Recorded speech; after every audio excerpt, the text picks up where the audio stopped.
600 ಜನ ಇದ್ರೆ ಇದೊಂದು 50,000 ಜನ ಅಂತ ಒಂದು ಸಭೆ ನಡೀತಾ ಇದೆ. ಅತ್ಯಂತ ಅರ್ಥಪೂರ್ಣವಾದಂತಹ ಒಂದು ಸಭೆ, ಅತ್ಯಂತ ಮಹತ್ವವಾದಂತಹ ಒಂದು ಸಭೆ. ಈ ಸಭೆ ಉದ್ದೇಶ ಏನಪ್ಪ?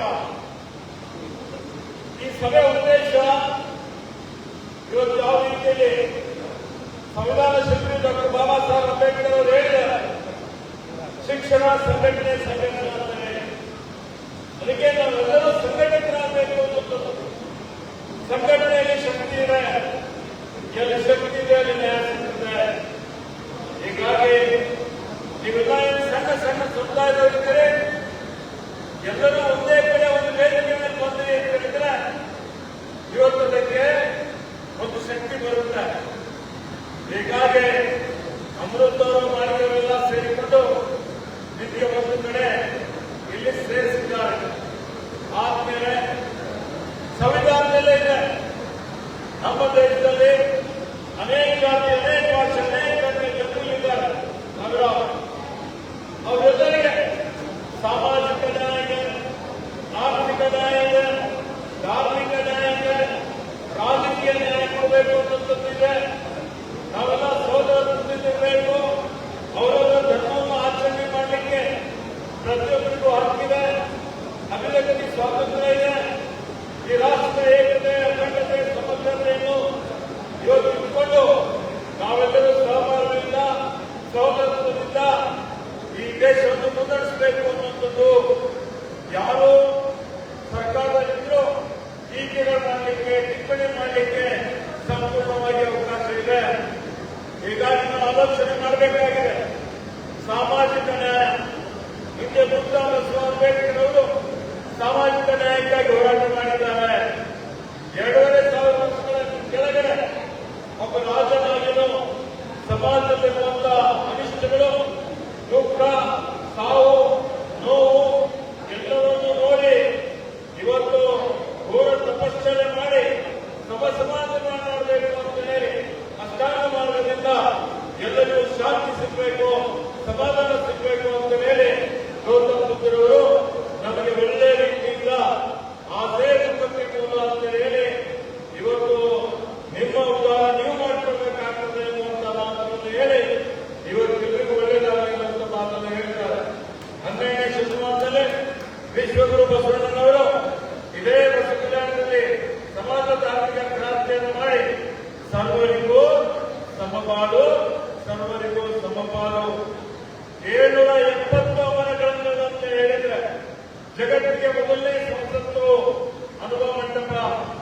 ಆ ಅನುಭವ ಮಂಟಪದಲ್ಲಿ ಅಕ್ರಮದಲ್ಲಿ ಇಟ್ಕೊಂಡು ಅನೇಕ ಜನ ಕಕ್ಕಯ್ಯ, ಆಚಯ್ಯ, ಇವತ್ತು ನಾಲಿಗರ ಚೆನ್ನಯ್ಯ, ಅನೇಕ ಎಲ್ಲಾ ಶರಣರು ಇವತ್ತು ಏನೆಲ್ಲ ಸುಂದರವಾದಂತಹ ಜಾತಿ ರಹಿತ ಸಮಾಜ ನಿರ್ಮಾಣ ಮಾಡಬೇಕು ಅಂತ ಹೋರಾಟ ಮಾಡ್ತಾರೆ.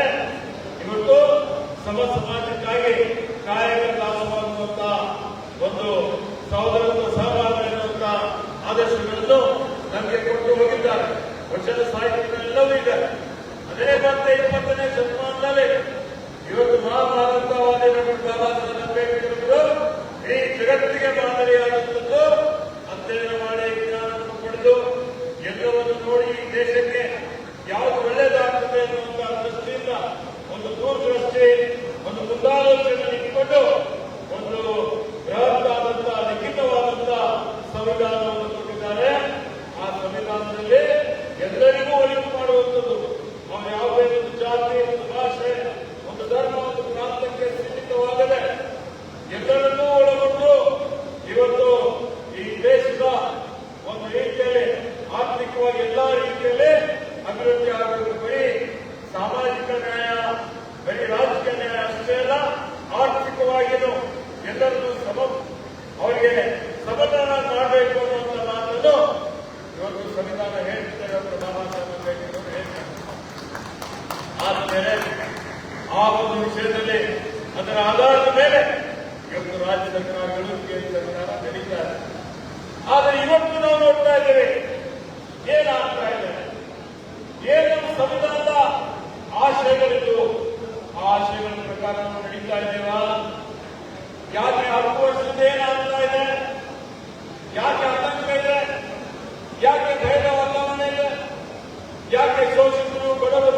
ಕಾರ್ಮಿಕರು, ಹಿಂದುಳಿದವರು, ಅಲ್ಪಸಂಖ್ಯಾತರು, ಮಹಿಳೆಯರು, ಇವತ್ತು ಗುಡ್ಕಾಡು ಪ್ರದೇಶದಲ್ಲಿರುವಂತವರು ಹಲವಾರು ಜನ ಭಯದಲ್ಲಿ ಅವರು ಜೀವನ ಸಾಗಿಸ್ತಾ ಇದ್ದಾರೆ. ಎಲ್ಲರಿಗೂ ಒಂದು ಅಪಾಯ ಇದೆ ಎನ್ನುವಂತ ಭಾವನೆ ಬರ್ತಾ ಇದೆ. ಯಾಕೆ ಅಂತಂದ್ರೆ ಪ್ರಸ್ತುತ ಇರುವಂತಹ ಕೋಮುವಾದಿ ಸರ್ಕಾರ, ಈ ಕೋಮುವಾದಿ ಸರ್ಕಾರ ಬಂದ ಮೇಲೆ ಜನರಿಗೆ ದಾರಿ ತಪ್ಪಿಸಿ ಜಾತಿನಲ್ಲಿ ಧರ್ಮದಲ್ಲಿ ಹೊಡೆದಾಡುವ ರೀತಿ ಅನುಸರಿಸಿ ಭಾವನಾತ್ಮಕ ವಿಷಯಗಳನ್ನು ಕೆರಳಿಸಿ ಜನರಿಗೆ ದಾರಿ ತಪ್ಪಿಸುವಂತಹ ಕೆಲಸ ಮಾಡಬೇಕಿರ್ತಕ್ಕಂಥದ್ದು ನೋಡ್ತಾ ಇದ್ದೇವೆ. ಅನೇಕ ಸಲ ಸಂವಿಧಾನ ವಿರೋಧಿ, ಪ್ರಜಾಪ್ರಭುತ್ವ ವಿರೋಧಿ ಇವತ್ತು ತೀರ್ಮಾನಗಳು ಆಗ್ತಾ ಇರುವಂತದ್ದು ನೋಡ್ತಾ ಇದ್ದೇವೆ. ಒಂದು ಸಮುದಾಯಕ್ಕೆ ಗುರಿಯನ್ನಾಗಿಟ್ಟುಕೊಂಡು ಆ ಸಮುದಾಯದ ವಿರುದ್ಧ ಕಾಯ್ದೆಗಳನ್ನು ಮಾಡಿ, ಕಾನೂನುಗಳನ್ನು ಮಾಡಿ, ಅವರಿಗೆ ಶೋಷಣೆಗೆ ಅವರಿಗೆ ಒಳಪಡಿಸಿ ಇವತ್ತು ಒಂದು ರೀತಿಯಲ್ಲಿ ಇವತ್ತೇನು 7ನೇ ದರ್ಜೆ ನಾಗರಿಕರು ಅನ್ನುವಂತ ರೀತಿಯಲ್ಲಿ ಇವು ನಡೆದು ಹೋಗ್ತಾಗಿರ್ತಕ್ಕಂಥದ್ದು ಮುಂದಿನ ದಿನಮಾನಗಳಲ್ಲಿ ಈ ದೇಶಕ್ಕೆ, ಸಮಾಜಕ್ಕೆ ಗಂಡಾಂತರವನ್ನು ಮಾತು ಹೇಳಿದ್ದೇವೆ. ಹಿಂದೂ ಮುಸ್ಲಿಂ ಸಿಖ್ ಇಸಾಯಿ भाई भाई ಅಂತ ಹೇಳ್ತೇವೆ. ಇವತ್ತು ಮಜಹಬ್ नहीं सिखाता आपस में बैठ रखना हिंदी है वतन हिंदुस्तान हमारा ಅಂತ ಕವಿ ಕಾಲೋನಿ. ಇವತ್ತು ಆ ರೀತಿಯಲ್ಲಿ ನಾವು ನಡೆದುಕೊಳ್ಳುವಂತವರು ಅದಕ್ಕೆ ತದ್ವಿರುದ್ಧವಾಗಿ ಇವತ್ತು ನೋಡಿ ಎಲ್ಲಿ ಸಾಮಾಜಿಕ ನ್ಯಾಯ ಇದೆ. ಇವತ್ತು ಇವ್ರೇನ್ ಮಾಡ್ತಾ ಇದ್ದಾರೆ, ಯಾವ ರೀತಿಯಲ್ಲಿ ಖಾಸಗೀಕರಣ ಹೆಸರಿನ ಮೇಲೆ ಏನು ಸಾರ್ವಜನಿಕ ಸಂಪತ್ತಿದ್ದು, ಸಾರ್ವಜನಿಕ ಉದ್ದಿಮೆಗಳಿದ್ದು ಅವೆಲ್ಲವೂ ಮಾರಾಟ ಆಗ್ತಾ ಇದ್ದಾರೆ. ಏರ್ಪೋರ್ಟ್ ಮಾರಾಟ ಮಾಡಿದ್ದು ನೋಡಿದ್ದೀರಿ, ಬಂದರುಗಳು ಮಾರಾಟ ಮಾಡಿದ್ದು ನೋಡಿದ್ದೀರಿ, BSNL ಇವತ್ತು ಬಂದ್ ಆಗಿದ್ದು ನೋಡಿದ್ದೀರಿ, ದುರ್ಬಲ ಮಾಡಿದ್ದು ನೋಡಿದ್ದೀರಿ. ಇದೇ ರೀತಿಯಲ್ಲಿ ಈ ದೇಶದಲ್ಲಿರುವಂತಹ ಕಾಂಗ್ರೆಸ್ ಪಕ್ಷ ಏನು ಆಸ್ತಿ ನಿರ್ಮಾಣ ಮಾಡಿತ್ತು ಅವೆಲ್ಲ ಆಸ್ತಿಗಳನ್ನು ನಾಳೆ ಹೆಚ್ಚು ಕಡಿಮೆ ಆದ್ರೆ ಇವರು ಬ್ಯಾಂಕ್ಗಳು ಮಾರಾಟ ಮಾಡ್ತಾರೆ, ಕುಡಿದಿನ ವ್ಯವಸ್ಥೆ ಮಾರಾಟ ಆಗ್ತದೆ, ಖಾಸಗಿಯವರಿಗೆ ವಿದ್ಯುತ್ ಕೊಡುವಂಥದ್ದು ಅದು ಖಾಸಗಿಯವರಿಗೆ ಹೋಗ್ತದೆ. ಎಲ್ಲವೂ ಖಾಸಗೀಕರಣ ಮಾಡಿದ್ರೆ ಇವತ್ತು ಬಡವರು ಹೆಂಗೆ ಜೀವನ ಮಾಡಬೇಕು ಇವತ್ತು ಆಲೋಚನೆ ಮಾಡಿ. ಅವರಿಗೆ ಸರ್ಕಾರಿ ನೌಕರಿಯಲ್ಲಿ ಸಾಮಾಜಿಕ ನ್ಯಾಯ ಅಡಿಯಲ್ಲಿ ಮೀಸಲಾತಿ ಸಿಗುತ್ತಾ? ಸಿಗೋದಿಲ್ಲ. ಬರೀ ಬಂಡವಾಳಶಾಹಿಗಳು, ಮೂಲಭೂತವಾದಿಗಳು, ಪಟ್ಟಬದ್ಧ ಹಿತಾಸಕ್ತಿಗಳು, ಪುರೋಹಿತಶಾಹಿಗಳು ಅವರಿಗೆ ಮನೆ ಹಾಕುವಂಥದ್ದು ನೋಡ್ತಾ ಇದ್ದೇವೆ. ಇವತ್ತು ಅದಕ್ಕೆ ಏನಾಗುತ್ತೆ ದೇಶದಲ್ಲಿ 90% ಜನ ಅಹಿಂದ ಇದ್ದಾರೆ. ಹಾಗಾಗಿ ಅರ್ಥ ಆಗೋದಿಲ್ಲ. ಅಹಿಂದ ಅಂದ್ರೆ ಬರೀ 4 ಸಮುದಾಯ ತಿಳ್ಕೊಳ್ತಾರೆ, ಕೆಲವೇ ಸಮುದಾಯವನ್ನು ತಿಳ್ಕೊಳ್ತಾರೆ. ಅದೆಲ್ಲ ಇವತ್ತು ಅತಿ ಬಂಡವಾಳಶಾಹಿಗಳು, ಪಟ್ಟಬದ್ಧ ಹಿತಾಸಕ್ತಿಗಳಿರುವಂಥದ್ದು 5-10% ಮಾತ್ರ. ಯಾವುದೋ ಒಂದು ರೀತಿಯಲ್ಲಿ 90% ಜನರಿಗೆ ಎಲ್ಲಾ ವರ್ಗದವರಿಗೆ ಕೇಳಬಹುದು. ಈ ಜಿಲ್ಲೆಯಲ್ಲಿರುವಂತಹ 95% ಜನರಿಗೆ ಇವತ್ತು ಅವರೆಲ್ಲರಿಗೆ ಇವತ್ತು ದೂರಿಡುವಂಥದ್ದು, ಶೋಷಣೆ ಮಾಡುವಂತ ಕಾಯ್ದೆಗಳು, ಕಾನೂನುಗಳು, ವ್ಯವಸ್ಥೆ ಇವತ್ತು ಈ ಬಿಜೆಪಿ ಸರ್ಕಾರ ಮಾಡ್ತಾ ಇದೆ, ಕೋಮುವಾದಿ ಶಕ್ತಿಗಳು ಮಾಡ್ತಾ ಇದೆ. ಅದಕ್ಕೆ ಲೋಕಸಭೆ ಚುನಾವಣೆ ಇದೆ, ಬರೀ 1 ತಿಂಗಳು. ನೀವೆಲ್ಲ ಆಲೋಚನೆ ಮಾಡಬೇಕಾಗಿದೆ. ಇವತ್ತು ಈ ದೇಶದ ಏಕತೆ, ನಿಖಂಡತೆ, ಸಮಗ್ರತೆ ಇರಬೇಕಾ? ಬಡವರಿಗೆ ಸಹಾಯ ಆಗಬೇಕಾಗಿಲ್ಲ, ಮಹಿಳೆಯರಿಗೆ ಇವತ್ತು ಗೌರವ ಸಿಗಬೇಕಾಗಿಲ್ಲ, ಶೋಷಿತರಿಗೆ ಇವತ್ತು ಕಾರ್ಮಿಕರಿಗೆ ಸಿಗಬೇಕಾಗಿಲ್ಲ. ಏನು ಹಿಂದುಳಿದವರಿದ್ದಾರೆ, ಅತಿ ಹಿಂದುಳಿದವರು ನಾವು ನೋಡ್ತಾ ಇದ್ದೇವೆ. ಯಾವುದೇ ಒಂದು ಕಾಯ್ದೆ ತಪ್ಪಿದ್ರೆ ಅದರಲ್ಲಿ ಪರಿಶುದ್ಧರು ಮಾತ್ರ ಅದಕ್ಕೆ ಆ ಕಾಯ್ದೆಯನ್ನು ಸದುಪಯೋಗ ಪಡ್ಕೊಳ್ತಾರೆ. ಯಾರು ದುರ್ಬಲಿದ್ದಾರೆ, ಯಾರು ಸಣ್ಣ ಸಮುದಾಯದವರಿದ್ದಾರೆ, ನೀವೆಲ್ಲ ಬಂದಿದ್ದೀರಿ ಇಲ್ಲಿ. ಸಾಮಾಜಿಕ ನ್ಯಾಯ ಅಂತ ಹೇಳಿದ್ರೆ ಅದು ಯಾವುದೇ ಒಂದು ಜಾತಿ, ಒಂದು ಭಾಷೆ, ಒಂದು ಧರ್ಮ, ಒಂದು ಪ್ರಾಂತ್ಯಕ್ಕೆ ಸೀಮಿತವಾದಲ್ಲ. ತಿಳ್ಕೊಳ್ಳಿ, ಸಮಾಜದಲ್ಲಿರುವಂತಹ ಎಲ್ಲ ವರ್ಗದ ಕಟ್ಟ ಬೆಳೆ ವ್ಯಕ್ತಿ ಇವತ್ತು ನಾವು ನೋಡ್ತೀವಿ. ಮಂತ್ರಿಯಾಗಿ ಒಬ್ಬ ಅಂಗವಿಕಲರಿಗೆ ನಾವು ಮಾರ್ಗದರ್ಶನ ಮಾಡಿದ್ದೇವೆ. ಯಾರು ಪ್ರಬಲಿದ್ದಾರೆ, ಯಾರಿಗೆ ಶಕ್ತಿ ಇದೆ ಅಂತವರಿಗೆ ಮಾರ್ಗದರ್ಶನ ಸಿಗ್ತದೆ. ಯಾರಿಗೆ ಯಾರು ನಿರ್ಗತಿಕರಿದ್ದಾರೆ, ಒಬ್ಬರೇ ಮನೆಯಲ್ಲಿರ್ತಾರೆ, ಶೋಷಿತರಿರ್ತಾರೆ, ಅವರಿಗೆ ಹೋಗಿ ಅಂಗವಿಕಲ ಸೌಲಭ್ಯ ಕೊಡಿಸಲಿಕ್ಕೆ ಇವತ್ತು ಆಗ್ತಾ ಇದೆಯಾ? ನಾವು ಆಲೋಚನೆ ಮಾಡಬೇಕಾಗಿದೆ. ಯಾರು ಗುಡಿಸಲಲ್ಲಿರ್ತಾರೆ, ಕಷ್ಟದಲ್ಲಿರ್ತಾರೆ, ಅಂಥವರಿಗೆ ಆಗಲಿಲ್ಲ, ಅಂಥವರಿಗೆ ಮನೆ ವಿತರಣೆ ಮಾಡುವಂಥದ್ದು, ಅಂಥವರಿಗೆ ನ್ಯಾಯ ಕೊಡುವಂಥದ್ದು. ಯಾರಿವತ್ತು ಮಕ್ಕಳ ಮಾರಾಟ ಆಗ್ತದೆ, ಇವತ್ತು ಮಹಿಳೆಯರ, ನಮ್ಮ ಅಕ್ಕ ತಂಗಿಯರ ಮಾರಾಟ ಆಗ್ತದೆ, ಅದನ್ನು ತಡೆಯಲಿಕ್ಕೆ ನಾವು ಏನು ಕ್ರಮ ಬೇಕಂಗೆ ಬಳಸ್ತಾರೆ.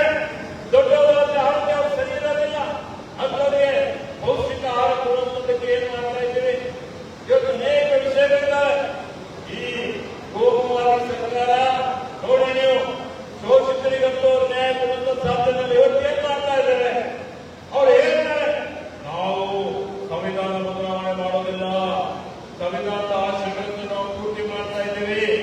ಯಾವುದೋ ಒಂದು ವಿಚಾರ ತೆಗೆದು ಕಾಂಗ್ರೆಸ್ ಮೇಲೆ ಆರೋಪ ಮಾಡಲಿಕ್ಕೆ ಪ್ರಯತ್ನ ಮಾಡ್ತಾರೆ. ಅದರ ಒಂದು ಮಾತು ಹೇಳಿಕೆ ಬಯಸ್ತಾ ಇದ್ದೀನಿ. ಮೊದಲಿನಿಂದಲೂ ಶೋಷಿತರಿಗೆ, ದಲಿತರಿಗೆ, ಕಾರ್ಮಿಕರಿಗೆ, ಮಹಿಳೆಯರಿಗೆ, ಬಡವರಿಗೆ, ಇವತ್ತು ಎಲ್ಲರಿಗೂ ಸಾಮಾಜಿಕ ನ್ಯಾಯ ಕೊಟ್ಟಂತದ್ದು ಯಾವ್ದಾದ್ರು ಪಕ್ಷ ಇದ್ರೆ ಅದು ಕಾಂಗ್ರೆಸ್ ಪಕ್ಷ ಅಂತ ಇವತ್ತು ಅದಕ್ಕೆ ಆತ್ಮೀಯ ಬಂಧುಗಳೇ, ಇವತ್ತು ಇನ್ನೊಂದು ಸಂಕೀರ್ಣ ಪರಿಸ್ಥಿತಿಯಲ್ಲಿ ನಮ್ಮೆಲ್ಲರಿಗೆ ಏನು ಸವಾಲುಗಳಿದ್ದಾವೆ. ಇವತ್ತು ನಾವೆಲ್ಲರೂ ಕಾಂಗ್ರೆಸ್ ಪಕ್ಷ ಸಿದ್ದರಾಮಯ್ಯ ಅವರ ನೇತೃತ್ವದಲ್ಲಿ ನಾವೆಲ್ಲ ಸರ್ಕಾರ ರಚನೆ ಮಾಡಿದ್ದೇವೆ. ಅಖಿಲ ಭಾರತ ಕಾಂಗ್ರೆಸ್ ಸಮಿತಿ ಅಧ್ಯಕ್ಷರಾಗಿ ನಮ್ಮವರೇ ಆದ ಮಾನ್ಯ ಮಲ್ಲಿಕಾರ್ಜುನ ಖರ್ಗೆ ಇದ್ದಾರೆ. ಅನೇಕ ಜನ ಶಿವಕುಮಾರ್ ಅವರು, ನಾವೆಲ್ಲ, ನಾನು, ರಹೀಂ ಖಾನ್, ಸುಮಾರು ಜನ ಸಚಿವರಿದ್ದೀವಿ. ಇವತ್ತು ಇಲ್ಲಿವರೆಗೆ ನೀವು ನೋಡಿ, ಇತಿಹಾಸ ತೆಗೆದು ಏನು ಬದಲಾವಣೆ ಆಗಿದೆ, ಏನೇನು ಕಾಯ್ದೆಗಳು, ಭೂ ಸುಧಾರಣೆ ಕಾಯ್ದೆ ಯಾರು ತಂದಿದ್ದಾರೆ, ಅಲ್ಲ ಬರುವಂತ ಪದ್ಧತಿ ನಿರ್ಮಾಣ ಮಾಡಿದಂಥದ್ದು, ಆ ಕಾಯ್ದೆ ಯಾರು ತಂದಿದ್ದಾರೆ. ಇವತ್ತೇನು ಪಂಚಾಯತ್ ರಾಜ್ ಕಾಯ್ದೆಯಲ್ಲಿ ತಿದ್ದುಪಡಿ ತಂದು ಇವತ್ತು ಯಾವ ಶೋಷಿತರಿಗೆ ಗ್ರಾಮ ಪಂಚಾಯತಿ ಅಧ್ಯಕ್ಷ, ಉಪಾಧ್ಯಕ್ಷ ಸ್ಥಾನದಲ್ಲಿ ಮಹಿಳೆಯರಿಗೆ ಅಧ್ಯಕ್ಷ, ಉಪಾಧ್ಯಕ್ಷ ಸ್ಥಾನ ಮತ್ತು ಅವರ ಏನು ಸದಸ್ಯರ ಸ್ಥಳೀಯ ಸಂಸ್ಥೆಗಳಲ್ಲಿ ಅವರಿಗೆ ಪ್ರಾತಿನಿಧ್ಯ, ಅವರಿಗೆ ಅಧಿಕಾರ, ಅವ್ರಿಗೆಲ್ಲ ರೀತಿಯಲ್ಲಿ ಮೀಸಲಾತಿ ಕಲ್ಪಿಸಿಕೊಟ್ಟಂಥದ್ದು ಯಾರು? ಸಂವಿಧಾನದ 73-74 ತಿದ್ದುಪಡಿ ತಂದು ಅದಕ್ಕೆ ಶಕ್ತಿ ಕೊಟ್ಟಂಥದ್ದು ರಾಜೀವ್ ಗಾಂಧಿ ಅವರು, ಕಾಂಗ್ರೆಸ್ ಪಕ್ಷ ಇವತ್ತು ಅದಕ್ಕೆ ಏನು ನಮ್ಮ ಪಕ್ಷದ ಪ್ರಣಾಳಿಕೆಯಲ್ಲಿ ಹೇಳಿದ್ದಾರೆ. ಇವತ್ತೇನು ಮೀಸಲಾತಿ 50% ನಿಗದಿ ಮಾಡಿದ್ದಾರೆ. ಸಾಮಾಜಿಕ ನ್ಯಾಯ ಸಿಗಬೇಕು ಪ್ರತಿಯೊಬ್ಬರಿಗೂ ಅಂತ ಹೇಳಿದ್ರೆ ಅದೇನು ಇವತ್ತು 50% ಇವತ್ತು ಮಾನದಂಡ ಇದೆ, ಅದನ್ನು ಬದಲಾವಣೆ ಮಾಡ್ತೀವಿ.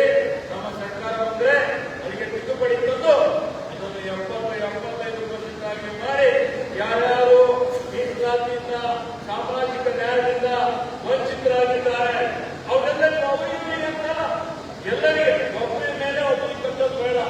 ಪ್ರತಿ ಸಮಾಜದಲ್ಲಿ ಇವತ್ತು ಸಾಮಾಜಿಕವಾಗಿ, ಶೈಕ್ಷಣಿಕವಾಗಿ ಹಿಂದುಳಿದವರಿದ್ದಾರೆ. ಕಾಲ ಕಾಲಕ್ಕೆ ಅನೇಕ ಹಿಂದುಳಿದ ವರ್ಗಗಳ ಆಯೋಗಗಳು ಸಮೀಕ್ಷೆಯನ್ನು ಮಾಡಿದ್ದಾರೆ. ಇವತ್ತು ಅವರ ಇರ್ಬೋದು, ವೆಂಕಟಸ್ವಾಮಿ ಆಯೋಗ ಇರ್ಬೋದು, ಮತ್ತೆ ಚಿನ್ನಪ್ಪರೆಡ್ಡಿ ಆಯೋಗ ಇರ್ಬೋದು. ಈಗ ಇವತ್ತು ಏನು ಇವತ್ತು ದಿವಸ ಹಿಂದುಳಿದ ವರ್ಗಗಳ ಆಯೋಗ, ನಾಗರಾಜ್ ಸಮಿತಿ ವರದಿ ಇರ್ಬೋದು, ಇವೆಲ್ಲ ಕಾಲ ಕಾಲಕ್ಕೆ ಬದಲಾವಣೆ ಆಗ್ತವೆ. ಹೀಗಾಗಿ ವೈಜ್ಞಾನಿಕವಾಗಿ ಇವತ್ತು ಯಾವುದು ಸತ್ಯಾಂಶದ ಪ್ರಸ್ತುತ ಏನು ಸಮಸ್ಯೆ ಇದೆ, ಆ ಸಮಸ್ಯೆ ಆಧಾರದ ಮೇಲೆ ಇವತ್ತು ನಾವು ಸಮೀಕ್ಷೆಯನ್ನು ಮಾಡಿ ಯಾರಿಗೂ ಬಿಡದೆ ಎಲ್ಲರನ್ನೂ ಒಳಗೊಂಡು ಇವತ್ತು ನಾವು ಅವರಿಗೆ ಸಾಮಾಜಿಕ ನ್ಯಾಯ ಕೊಡುವಂಥದ್ದು ಯಾವಾಗಲೂ ಪಕ್ಷ ಇದ್ರೆ ಅದು ಕಾಂಗ್ರೆಸ್ ದುರಾಡಳಿತ ನೋಡಿದ್ದೇನೆ ಇದೆ. ಬಿಜೆಪಿಯ ದುರಾಡಳಿತ ಯಾವ ರೀತಿಯಲ್ಲಿ ಇವರು ನಿಂತು ಹಣ ಪೋಲ್ ಮಾಡಿದ್ರು, ಇವತ್ತು ಯಾವ ರೀತಿಯಲ್ಲಿ ಇವರು ಕಾನೂನು ಬದಲಾವಣೆ ಮಾಡಿದ್ರು, ಅಲ್ಪಸಂಖ್ಯಾತರಿಗೆ 4% ಕೊಟ್ಟಿದ್ದು ಯಾರು? ಅದು ಕಾಂಗ್ರೆಸ್ ಮಾಡಿಕೊಳ್ಳಿ. ಇವತ್ತು ಕಾಯ್ದೆಗಳು, ಕಾನೂನುಗಳು, ಕಾರ್ಯಕ್ರಮಗಳು ಪಂಗಡದವರಿಗೆ ಜನಸಂಖ್ಯೆಗೆ ಅನುಗುಣವಾಗಿ ಮೀಸಲಿಟ್ಟು ಯಾವಾಗಲೂ ಇದೆ, ಅದು ಕಾಂಗ್ರೆಸ್ ಪಕ್ಷ ನಾವೆಲ್ಲ ಶಾಸಕರಾಗಿ ಕೊಡುತ್ತೀವಿ, ಅರ್ಥ ಮಾಡಿಕೊಳ್ಳಬೇಕಾಗುತ್ತದೆ. ಇವೆಲ್ಲವೂ ಅದು ಮಾಡಿದರೆ ಶೋಷಿತರಿಗೆ, ಬಡವರಿಗೆ, ಹಿಂದುಳಿದವರಿಗೆ ನಾವು ಕಾರ್ಯಕ್ರಮ ಕೊಟ್ಟಕ್ಕಾಗೋದಿಲ್ವಾ? ಅವಶ್ಯ ಮಾಡಬೇಕಾಗಿದೆ. ನಾವೆಲ್ಲ ಅದಕ್ಕೆ ಆತ್ಮ ಬಂಧುಗಳೇ, ಇವತ್ತು ಈ ದೇಶ ಬಲಿಷ್ಠ ಆಗಬೇಕು, ಈ ದೇಶ ವಿಶ್ವ ಆಗಬೇಕು. ಆಸೆ ಮಾಡೋದಕ್ಕಾಗೋದಿಲ್ಲ. ಇವತ್ತು ಬರೀ ಹೆಸರಿಗೆ ಮಾತ್ರ ಸಬ್ಕಾ ಸಾಥ್, ಸಬ್ಕಾ ವಿಕಾಸ್, ಸಬ್ಕಾ ವಿಶ್ವಾಸ ಅಂದ್ರೆ ಆಗೋದಿಲ್ಲ.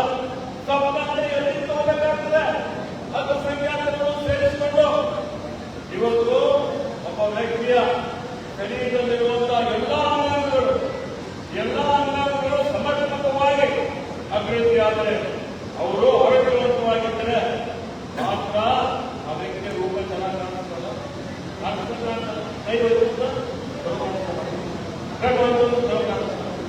ಅದಕ್ಕೆ ಈ ದೇಶ ಜಗತ್ತಿನಲ್ಲಿ ಬಲಿಷ್ಠ ಆಗಬೇಕು ಅಂತ ಹೇಳಿದ್ರೆ ಸಮಾಜದ ಎಕ್ಕಟ್ಟ ಕಡೆ ವ್ಯಕ್ತಿ ಏನಿದ್ದಾರೆ ಅವನು ಶರೀರನು ಸುಂದರವಾಗಿ ಅವನು ಸಮರ್ಪಕವಾಗಿ ಅಭಿವೃದ್ಧಿಯಾಗಿ ಅದು ಬೆಳೀತುವಂತ ಅಂಗಾಂಗಗಳು ಸರಿದ್ರೆ ಮಾತ್ರ ಈ ರಾಷ್ಟ್ರ ವಿಶ್ವಗುರು ಆಗಲಿಕ್ಕೆ ಸಾಧ್ಯ ಇದೆ, ಬಲಿಷ್ಠ ಆಗಲಿಕ್ಕೆ ಸಾಧ್ಯ ಇದೆ. ಇದಕ್ಕೆ ಇಲ್ಲ, ಅದು ಪ್ರತಿಯೊಬ್ಬ ಮಾಡಿಕೊಳ್ಳಬೇಕಾಗ್ತದೆ. ಬರೀ ಬಂಡವಾಳ ಶಾಹಿಗಳಿಗೆ ಅದಾನಿ ಎಂತವರಿಗೆ ಮನೆ ಹಾಕಿದ್ರೆ ಆಗೋದಿಲ್ಲ. ಅದಕ್ಕೆ ಬರೀ ಇವತ್ತು ಅಲ್ಲೇ ಮನೆ ಬಿಟ್ಟು ಬರೀ ಇವ್ರದೇ ಮನೆ ಇದ್ದಾರೆ, ಬರೀ ಮೇಲೋಟದ ವಿರೋಧಿದ್ದಾರೆ ಕಾಂಗ್ರೆಸ್ನವರು. ಯಾಕಪ್ಪ ನಾವು ಯಾರು ಬಂದಿದ್ದೆವು? ನಾವು ಯಾರ ಮೇಲೋಟದ ಇಲ್ಲ, ಎಲ್ಲ ಬಡವರ ಗ್ಯಾರಂಟಿ ಕೊಟ್ಟಿದ್ದೇವೆ. ಇವತ್ತು ನನ್ನ ಬಗ್ಗೆ ಕಾರ್ಯಕ್ರಮ ಮಾಡ್ತಾ ಇದ್ದೀವಿ, ಅದು ಜಾತಿ ಆಧಾರದಲ್ಲಿದೆ. ಎಲ್ಲರಿಗೂ ಕೊಡ್ಲಿಕ್ಕೆ ಗೃಹಲಕ್ಷ್ಮಿ ಯೋಜನೆ ಕೊಡ್ತಾ ಇದ್ದೀವಿ ಮಹಿಳೆಯರಿಗೆ. ಜಾತಿ ಆಧಾರದ ಮೇಲಿದೆಯಾ, ಪಕ್ಷದ ಆಧಾರದ ಮೇಲಿದೆಯಾ? ಇವತ್ತು ಕರೆಂಟ್ ಮಾಫ್ ಮಾಡಿದ್ದೇವೆ, ಎಲ್ಲರಿಗೆ ಮಾಡಿದ್ದೀವಲ್ಲ. ಕರೆಂಟ್ ಮಾಫ್ ಮಾಡಿದ್ದೀರಾ ಹೇಳ್ಬೇಕಲ್ಲ. ಸುಮ್ಮನೆ ಒಂದು ಕೆಲಸದಲ್ಲಿ ಜನರಿಗೆ ಕೂಡಿಸ್ಬಿಡುವಂಥದ್ದು ಜೀವನದಲ್ಲಿ ಕಾರ್ಯಕ್ರಮ. ಇವತ್ತು ಇವರಿಗೆ ಮದುವೆ ಆಗಿರೋರಿಗೆ 3,000 ಕೊಡುವಂಥದ್ದು, ಡಿಪ್ಲೊಮಾ ಆಗಿರೋರಿಗೆ ಸಾಲ ಕೊಡುವಂಥದ್ದು ಎಲ್ಲರಿಗೆ ಕೊಡ್ತಾ ಇದ್ದೀವಿ. ಯಾರಿಗೆ ಒಬ್ಬರಿಗೆ ಕೊಡ್ತಾ ಇದ್ದೀವಾ? ಬೇರೆ ಶಕ್ತಿ ಯೋಜನೆ ಎಲ್ಲ ಮಹಿಳೆಯರಿಗೆ ಕೊಡ್ತಾ ಇದ್ದೀವಿ. ಜಾತಿ ಕೊಡಲಿ, ಜಾತಿ ಕೊಡಲ್ಲ ಅಂತ ಹೇಳಿಲ್ವಾ? ಎಲ್ಲ ಸಮುದಾಯದಲ್ಲಿ ಕೊಟ್ಟಿದ್ದೀವಿ. ಮಧ್ಯಾಕೆ ಪ್ರಚಾರ, ಮಧ್ಯಾಕೆ ಮೋಸ ವಂಚನೆ ಇವತ್ತು ನೀವು ಮಾಡ್ತಾ ಇದ್ದೀರಿ. ಜನರಿಗೆ ಯಾಕೆ ದಾರಿ ತಪ್ಪಿಸ್ತಾ ಇದ್ದೀರಿ? ನೀವೇನು ಕೊಟ್ಟಿರಿ? ನಿಮ್ಗೇನಿರ್ತದಪ್ಪ 4 ವರ್ಷ ಅಧಿಕಾರ. ನೀವೇನು ಹೇಳಿದ್ರಿ? ಗ್ಯಾರಂಟಿ ಕೊಟ್ಟರೆ ದಿವಾಳಿ ಆಗ್ತದೆ. ದಿವಾಳಿ ಆಯ್ತಾ? ನಾವು ಅನುದಾನ ತಂದಿದ್ದೀವೇ ಇಲ್ಲ, ಈಗ ಅನುದಾನ ಕೊಡ್ತಾ ಇದ್ದೀವಲ್ಲ ಇಲ್ಲ. ನಿಮ್ಮ ಹತ್ರ ದೂರದರ್ಶನದಲ್ಲೇ ಇದ್ದಿಲ್ಲ, ನಿಮ್ಮ ಆಡಳಿತನೇ ಕುಸಿದೋಗ್ಬಿಟ್ಟಿತ್ತು, ಸಂಪೂರ್ಣ ಭ್ರಷ್ಟಾಚಾರದಲ್ಲಿ ಮುಳುಗೋಗ್ಬಿಟ್ಟಿದ್ದೀನಿ. ಒಬ್ಬರಿಗೊಬ್ಬರಿ ಮುಂದೆ ಸಲ ಓದಾಡ್ಬಿಟ್ರಿ. ಇವತ್ತು ನಮ್ಗೆ ಹೇಳ್ತೀರಿ ನೀವು? ಈಗ ಹೇಳ್ತಾರೆ ಲೋಕಸಭೆ ತನಕ ಮಾತ್ರ ಉಳಿತದೆ. ಯಾಕೆ ಲೋಕಸಭೆ ತನಕ ಉಳಿತದಪ್ಪ? ಈ ಲೋಕಸಭೆ ಅಲ್ಲ, ಈಗ ಮೊದಲನೇ ಸಿದ್ದರಾಮಯ್ಯನವರು ಆಯವ್ಯಯ ಮಂಡನೆ ಮಾಡಿದಾಗ ಎಲ್ಲಾ ಗ್ಯಾರಂಟಿಗಳಿಗೆ 55,000 ಕೋಟಿ ರೂಪಾಯಿ ಮೀಸಲಿಟ್ಟಿದ್ದೇವೆ. ಜನರಿಗೆ ಹೇಳುವುದು ಅವಶ್ಯಕತೆ ಇದೆ. ಇವತ್ತು ಏನ್ ಮಾಡ್ತಾರೆ? ಇವತ್ತು ಯಾವ ಹಿಂದೂ ಮುಸ್ಲಿಂ ಮಾಡ್ತಾರೆ, ಅಥವಾ ಇವತ್ತು ದಲಿತ ಬೇರೆ ಮಾಡ್ತಾರೆ. ಜನರಿಗೆ ಬರೀ ದಾರಿ ತಪ್ಪಿಸುವುದು ಇವತ್ತು ಯಾರಿಗೂ ಒಳ್ಳೆಯದಲ್ಲ, ಎಲ್ಲರಿಗೂ ಖಂಡಿತ ಮಾಡುವಂಥದ್ದೇ ಕೆಲಸ ಆಗಿದೆ. ಇವತ್ತು ರಾಮನ ಹೆಸರಲ್ಲಿ ನೋಡ್ಕೊಳ್ಳುವಂಥದ್ದು. ಯಾಕೆ ನಾವೆಲ್ಲ ದೇವಾಲಯ ನಿರ್ಮಾಣ ಮಾಡಿಲ್ವಾ? ನಾನೇ ಬಿಜೆಪಿಯಲ್ಲಿ ನಾನು ಮಾಡಿದ್ದೀನಿ, ರೈತ ಮಾಡಿದ್ದಾರೆ, ಎಲ್ಲ ಶಾಸಕರು ಮಾಡಿದ್ದಾರೆ. ಅಂತ ನೂರಾರು ದೇವಾಲಯಗಳು, ಕೌಶಿಕರ ದೇವಾಲಯಗಳಿರ್ಬೋದು, ಬರ್ಗಮ್ಮನ ದೇವಾಲಯ ಇರ್ಬೋದು, ರಾಮ ಮಂದಿರ ಇರ್ಬೋದು, ಇವತ್ತು ಮೈದಾನ ಮದಾನ ಇರ್ಬೋದು, ಇವತ್ತು ಅನೇಕ ರೀತಿ ಎಲ್ಲಾ ದೇವಾಲಯಗಳ ಗಿರಿಜಾಗರಗಳು, ಇವತ್ತು ದರ್ಗಾಗಳಿರ್ಬೋದು, ಇವತ್ತು ಏನು ನಮ್ಮ ಇವತ್ತು ದಿವಸ ಎಲ್ಲಾ ರೀತಿಯಲ್ಲಿ ಬೌದ್ಧ ಮಂದಿರಗಳು ಎಲ್ಲದಕ್ಕೆ ನಾವು ಅನುದಾನ ಕೊಟ್ಟಿದ್ದೇವೆ. ಮಠಗಳಿಗೆ ಎಲ್ಲ ಅನುದಾನ ಕೊಟ್ಟಿದ್ದೇವೆ. ಎಲ್ಲ ಸಮುದಾಯದವರಿಗೆ ನೀವು ಗುತ್ತಿಗೆ ತಗೊಂಡಿದ್ರೆ ನಿಮ್ಗೆ ಬರ್ಕೊಟ್ಟಿದ್ದಲ್ಲ, ನೀವು ಮಾಡಲು ಹೇಳಲು ಕೂಡ ಬರಬೇಕಾಗಿದೆ. ಹೇಳಲು ಇವತ್ತು ರಾಮನಾಮನ ಜಪ ಮಾಡೋದು, ಇವತ್ತು ಬಾಯಲ್ಲಿ ರಾಮ ಮೊದಲೇ ಇವತ್ತು ಜನರಿಗೆ ಇವತ್ತು ಈ ರೀತಿಯಲ್ಲೇ ನಡೀತಾ ಇದೆ. ಇಂಥ ಕೋಮುವಾದಿ ಶಕ್ತಿಗಳ ಬಗ್ಗೆ ಜಾಗೃತರಾಗಿ ಎಚ್ಚರ ವಹಿಸಬೇಕು. ಇವತ್ತು ಇದೇ ಜಿಲ್ಲೆಯ ಜನ 10 ವರ್ಷ ಇವತ್ತು ಅವರಿಗೆ ಭಾರತೀಯ ಜನತಾ ಪಕ್ಷದ ಅಭ್ಯರ್ಥಿಗೆ ಇವತ್ತಿನ ಜನ ಸಂಸದರಾಗಿ ಮಾಡಿದ್ದಾರೆ. ಜನರ ಆಶೀರ್ವಾದದಿಂದ ಕೇಂದ್ರ ಸಚಿವರಾಗಾದ್ರು ಏನು ಕೊಡುಗೆ ಇದೆಯಪ್ಪ, ಇವತ್ತು ಏನು ಯಾವ ರೀತಿಯಲ್ಲಿ ಗಣಂದಾರಿ ಕೆಲಸ ಏನ್ ಮಾಡಿದ್ರಿ? ಒಂದು ಕೆಲಸ ಹೇಳಿ ತೋರಿಸಿ. ಇವತ್ತಿಲ್ಲಿ ಜನರ ಕಷ್ಟದಲ್ಲೆಲ್ಲಾದ್ರೂ ಭಾಗಿಯಾಗಿದ್ದೀರಾ? ಕರೋನಾ ಬಂದಾಗ ಜನ ಸಾಯ್ತಾ ಇದ್ರು, ವಿರೋಧ ಪಕ್ಷದಲ್ಲಿದ್ರು, ರಾತ್ರಿ ಹಗಲು ಮಲ್ಕೊಂಡಿಲ್ಲ. ನಾವು ರೆಮ್ಡೆಸಿವಿರ್ ಕೊಡುತ್ತೀವಿ. ರೆಮ್ಡೆಸಿವಿರ್ ಇಂಜೆಕ್ಷನ್ 2,000 30,000 ಭಾರತದಲ್ಲಿ ಬಿಜೆಪಿ ಕಾರ್ಯಕ್ರಮದಲ್ಲಿ ಇವರು ಪ್ರಾಮಾಣಿಕ ಅಂತ ಹೇಳ್ತಾರೆ. ಯಾಕೆ ಬ್ಲಾಕ್ ಮಾರ್ಕೆಟ್ ಅಲ್ಲಿ ಮಾಡ್ಕೊಂಡ್ರಪ್ಪ? ಈ ಜನರ ಹೆಣಗಳ ರಾಶಿಗಳ ಮೇಲೆ ನೀವು ಆಡಳಿತ ಮಾಡುವಂತದ್ದು. ಇವತ್ತು ಜನ ಈ ಕಡೆ ಕರೋನಾ ಸಾಯ್ತಾ ಇದ್ರು, ಬರೀ ಲೂಟಿ ಮಾಡೋದ್ರಲ್ಲಿ ತೀವ್ರರಾಗಿದ್ದೇವೆ. ಯಾವ ರೀತಿಯಲ್ಲಿ ಆಕ್ಸಿಜನ್ ಕೊಟ್ರೆ ಇಲ್ಲೇ ಇದ್ದಂತ ಆಕ್ಸಿಜನ್ ಗುಜರಾತ್ ಹೋಗ್ತಿತ್ತು, ಛತ್ತೀಸ್ಗಢ ಹೋಗ್ತಿತ್ತು. ಉತ್ಪಾದನೆ ಕರ್ನಾಟಕದಲ್ಲಿ ಜನ ಆಕ್ಸಿಜನ್ ಇಲ್ಲದೆ ಒಂದೇ ದಿನ ಪಿಮ್ಸ್ ಆಸ್ಪತ್ರೆಯಲ್ಲಿ 53 ಜನ ಸತ್ತಿದ್ದಾರೆ. ಜನ ಕಣ್ಣೀರು ಹಾಕಿದ್ದಾರೆ. ಎಲ್ಲ ಜನ ಯಾರು ತಾವುದಾರಪ್ಪ? ನೈತಿಕ ಹೊಣೆ ಹೊಂದಿರ ನೀವು ಏನ್ ಮಾಡಿದ್ರೆ? ಯಾರಿಗೂ ಹೇಳದೆ ಇಲ್ಲದೆ ವಿಶ್ವಾಸಕ್ಕೆ ತೆಗೆದುಕೊಳ್ಳದೆ ಇವತ್ತು ಇಡೀ ದೇಶದಲ್ಲಿ ಕರ್ಫ್ಯೂ ಬಂದ್. ಯಾರು ಕಾರ್ಮಿಕರಿದ್ರು ರಸ್ತೆ ಮೇಲೆ ಸತ್ತೋಗ್ಬಿಟ್ರು, ಏನೇನು ಪರಿಸ್ಥಿತಿ ಆಯಿತು, ಹೋದಾಯಿತು ನೋಡಿದ್ರಿ. ನೋಟ್ಬಂದಿ ಆಗಿದಾಗ ಏನಾಯಿತು ನೋಡಿದ್ರಿ. ಇವೆಲ್ಲವೂ ಅನುಭವ ಮಾಡಿದ್ದೀರಿ. ಇವತ್ತು ಅದಕ್ಕೆ ನಾನು ಹೆಚ್ಚಿಗೆ ಹೇಳಿದ್ರೆ ಹೋಗೋದಿಲ್ಲ. ನಮ್ದೇನು ಸಾಧನೆ ಇದೆ, ನಾವೇನ್ ಮಾಡಿದ್ದೀವಿ? ಸಾಗರ್ ಖಂಡ್ರವರಿಗೆ ಕಾಂಗ್ರೆಸ್ ವರಿಷ್ಠರು ಆಯ್ಕೆ ಮಾಡಿದ್ದಾರೆ, ಅಭ್ಯರ್ಥಿ ಮಾಡಿದ್ದಾರೆ. ಇವತ್ತು ಒಬ್ಬ ಯುವಕ, 26 ವರ್ಷದ ಯುವಕ, ಇಡೀ ದೇಶದಲ್ಲೇ ರಾಜ್ಯದಲ್ಲಿ ಅತ್ಯಂತ ಕಿರಿಯ ಲೋಕಸಭೆ ಅಭ್ಯರ್ಥಿ ಅಂತ ಹೇಳಿದ್ರೆ ಅದು ಬೀದರ್ ಜಿಲ್ಲೆಯ ಸಾಗರ್. ಆಲೋಚನೆ ಮಾಡಬೇಕಾಗಿದೆ. ಒಬ್ಬ ಯುವಕನಿಗೆ ನೀವು ಪಾರ್ಲಿಮೆಂಟ್ ಅಲ್ಲಿ ಅವಕಾಶ ಮಾಡಿಕೊಟ್ರೆ 24 ತಾಸು ಶ್ರಮ ಮಾಡ್ತಾರೆ. ಬೀದರ್ ಜಿಲ್ಲೆಯ ಧ್ವನಿಯಾಗಿ, ನಿಮ್ಮ ಧ್ವನಿಯಾಗಿ ಇವತ್ತು ಲೋಕಸಭೆಯಲ್ಲಿ ಚರ್ಚಿಸ್ತಾರೆ. ನಿಮಗೆ ನ್ಯಾಯ ಕೊಡಿಸುವಂತಹ ಕೆಲಸ ಮಾಡ್ತಾರೆ. ನಿಮ್ಮ ಸಮಸ್ಯೆಗಳಿಗೆ ಇವತ್ತು ನಿರಂತರವಾಗಿ ಬಗೆಹರಿಸಲಿಕ್ಕೆ ಪ್ರಯತ್ನ ಮಾಡುವಂತಹ ಭರವಸೆ ನಾನು ನಮ್ಮ ಪಕ್ಷದವರು ತಮ್ಮೊಂದಿಗೆ ಇವತ್ತು ಸಣ್ಣ ಸಮುದಾಯದವರಿಗೆ ಸುಮಾರು ಜನ ಎಲ್ಲ ಬಂದಿದ್ದೀವಿ. ಅವರಿಗೆ ಒಂದೇ ಮಾತು ಮಾತಾಡಿದ್ದಾರೆ. ಈಗ ಮಾನ್ಯ ಸಿದ್ದರಾಮಯ್ಯನವರು ಸಾಮಾಜಿಕ ನ್ಯಾಯದ ಅಧಿಕಾರಿದ್ದಾರೆ.